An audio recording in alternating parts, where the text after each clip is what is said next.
Perkenalkan, nama saya Lamardhani Gila. Saya dari Fakultas Ilmu Sosial Pendidikan Antropologi kelas C reguler 2020. Di sini saya akan mencoba menjelaskan beberapa materi yang tidak dipahami oleh teman saya Alwi Hasibuan dan Windy Albina, di mana ada 3 topik yang akan saya bahas, ada 3 materi. Yang pertama adalah membuat sebuah kerangka kajian pustaka dalam karya ilmiah. Yang kedua adalah membuat pendahuluan, lebih tepatnya kepada latar belakang. Dan yang terakhir adalah cara membuat abstrak dalam karya ilmiah. Nah, dalam tinjauan pustaka ini kita harus memperhatikan beberapa langkah dalam menulis tinjauan pustaka dalam karya ilmiah. Ada beberapa langkah yang harus kita ketahui, di mana langkah pertama itu ada langkah persiapan. Maksud dari langkah persiapan ini adalah si penulis dirujuk untuk mencari sumber pustaka, baik itu dari jurnal, artikel, atau prosedur, tentunya yang membahas topik atau masalah yang sama dengan tulisan si penulis pada tahap pendahuluan. Dan ketika kita sudah mencari topik itu dalam artikel, jurnal, atau prosedur, kita dianjurkan untuk mencari tahun terbitnya yang tidak jauh. Misalnya paling lama terbitnya tahun 2018, kemudian 2019 dan 2020. Nah, setelah kita sudah mencari tahun terbit dari artikel atau jurnal maupun proceeding tertentu, di langkah kedua adalah kita mengurutkan tahun terbit itu mau dari yang tahun terbit termuda hingga tahun terbit tertua atau tertinggi. Misalnya kita mengambil dari tahun termuda yaitu tahun 2018, kemudian kita naikkan ke 2019 dan ke 2020. Setelah kita telah mengurutkan tahun-tahun terbitnya, baik itu dari jurnal, proceeding, ataupun artikel maupun buku sekalipun, di langkah ketiga ini adalah kita diajak untuk membaca sebuah artikel tersebut. Setelah kita membacanya, kita diajak untuk membuat sebuah rangkuman dari artikel atau jurnal yang telah kita dapat sesuai dengan tahun terbit yang telah kita urutkan. Isi dari rangkumannya itu meliputi 1. Permasalahan yang diangkat oleh penulis dari masing-masing artikel. Yang kedua, teori atau metode apa yang digunakan penulis dalam artikel atau buku tersebut. Misalnya dia membuat metode kualitatif, metode kuantitatif untuk menunjang kebenaran dari artikelnya tersebut. Tahap keempat adalah tahap kohesi dan koheren. Pada tahap ini, penulis mengaitkan keseluruhan dari yang di atas seperti permasalahan, metode, teori pada masing-masing artikel atau buku yang telah dibaca dengan tujuan atau rumusan masalah atau topik permasalahan dalam tulisannya. Maksudnya, ketika kita sudah mencari artikel atau jurnal tentang tinjauan pustaka ini, kita mengaitkan kepada tulisan yang telah kita tulis pada bagian pendahuluan. Kita mengaitkan permasalahannya, topiknya, metode apa yang digunakannya dengan tujuan, rumusan atau masalah dari masing-masing penulis kita. Nah, di tahap yang terakhir ini, ketika kita sudah mengikuti dari tahap pertama, kedua, ketiga, dan keempat, di mana kita tadi telah mencari jurnal, kita telah merincikan dari tahun 2018, 19, 20, kita telah membuat koheren dan koherensinya. Maka di tahap kelima ini kita diajak untuk memindahkan atau menyatukan keseluruhan tulisan kita tadi ke dalam pendahuluan yang telah kita buat agar menjadi satu padu dalam pendahuluan artikel kita atau pendahuluan artikel penulis.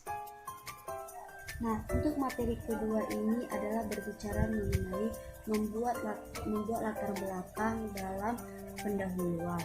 Nah, yang pertama kita harus tahu apa dulu itu pendahuluan dalam latar belakang.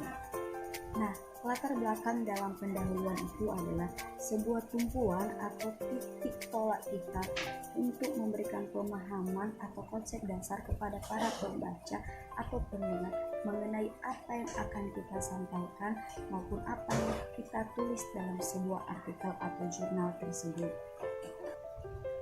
Dalam menentukan latar belakang dalam pendahuluan ini, kita harus melakukan beberapa atau mengetahui beberapa bagian yang terdapat dalam pendahuluan untuk menunjang latar belakang tersebut. Yang pertama itu adalah bagian asumsi penulis. Maksud dari bagian asumsi penulis ini adalah sebuah buah pikir kita untuk menulis topik yang akan kita bahas dalam artikel itu. Itu adalah imajinasi kita sendiri atau bahasa kita sendiri dalam menulis artikel itu, misalnya tentang kemiskinan. Lalu kita membuat kemiskinan itu menggunakan bahasa kita sendiri. Yang kedua adalah asumsi teori dan ahli. Dalam bagian ini adalah kita mengambil beberapa asumsi dari para ahli ataupun asumsi teori yang berbicara mengenai bagian pendahuluan atau latar belakang untuk menunjangnya latar belakang dari topik yang akan kita bahas. Kemudian, dalam menulis latar belakang pendahuluan itu, kita harus menyertakan harus adanya data yang konkret, hasil observasi, di mana untuk menyatakan bahwa tulisan yang kita tulis itu adalah benar adanya dengan adanya data atau hasil observasi yang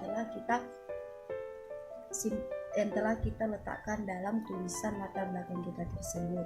Dan bagian yang terakhir itu adalah alasan atau kesimpulan. Maksudnya itu adalah alasan mengapa kita harus menuliskan artikel tentang kemiskinan tersebut, apa alasan kita membuat tulisan tersebut, dan kesimpulan apa yang bisa kita ambil dari tulisan kita tersebut dengan topik atau permasalahan ataupun judul seperti contohnya kemiskinan. Dan yang terakhir itu adalah cara menulis abstrak. Nah, seperti yang kita ketahui, abstrak itu biasanya terletak pada bagian atas sebuah artikel atau sebuah karya ilmiah. Dan dalam abstrak ini saya ketahui ada beberapa poin, yaitu yang pertama ada tujuan, kemudian ada metode, yang ketiga ada hasil, dan yang keempat ada kesimpulan.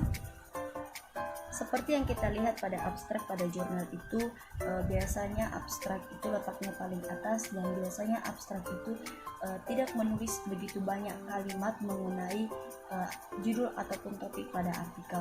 Biasanya abstrak itu hanya mengambil beberapa kesimpulan dari pembahasan yang akan dibahas dengan beberapa hal-hal penting. Di situ pun adanya bisa kita lihat adanya keyword atau kata kunci dari pembahasan tersebut. Nah, seperti yang saya katakan tadi, ada beberapa poin dalam abstrak. Yang pertama itu tujuan. Yang saya ketahui dalam tujuan itu misalnya si penulis ini menuliskan tujuan dari mengapa dia mengambil pembahasan topik atau judul yang akan dia bahas, misalnya tentang artikel atau jurnal kemiskinan.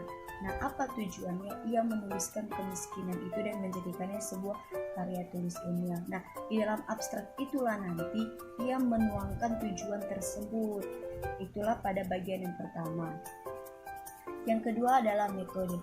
Nah, metode ini adalah alat ampuh untuk menyelesaikan permasalahan dalam sebuah penelitian atau tulisan ataupun jurnal ataupun artikel. Nah, di dalam abstrak ini, disinilah penulis menggunakan beberapa metode untuk menunjang penjelasan dari pembahasan yang akan ia bahas, di mana metode itu adalah instrumen penting dalam pembahasan artikel atau jurnal yang ia tulis dan topik dari permasalahan ia angkat. Nah, bagian yang ketiga itu adalah hasil. Maksudnya di sini adalah di mana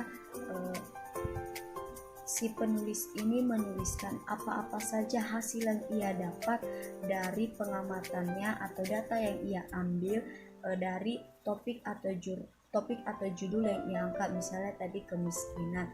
Nah, ia akan melakukan sebuah penelitian tentunya untuk menguatkan artikelnya ini nantinya, di mana ia nanti akhirnya setelah ia menentukan metode yang ia gunakan, ia telah menuliskan tujuannya, maka pada bagian ketiga ini ia akan menuliskan atau menuangkan hasil apa-apa saja dari pembahasan topik yang ia angkat tadinya. Dan yang terakhir itu adalah kesimpulan, di mana kesimpulan adalah hal yang paling penting dalam penutupan penulisan sebuah karya ilmiah ataupun artikel, di mana kesimpulan ini adalah peneliti harus menyimpulkan keseluruhan penelitiannya hanya dengan beberapa kalimat saja bisa dikatakan poin-poin penting apa yang bisa ia ambil dari pembahasan topik yang ia angkat tersebut. Baiklah, sekianlah penjelasan yang saya ketahui mengenai 3 materi tersebut. Jika ada beberapa kesalahan ataupun kata yang tidak berkenan, saya minta maaf. Terima kasih.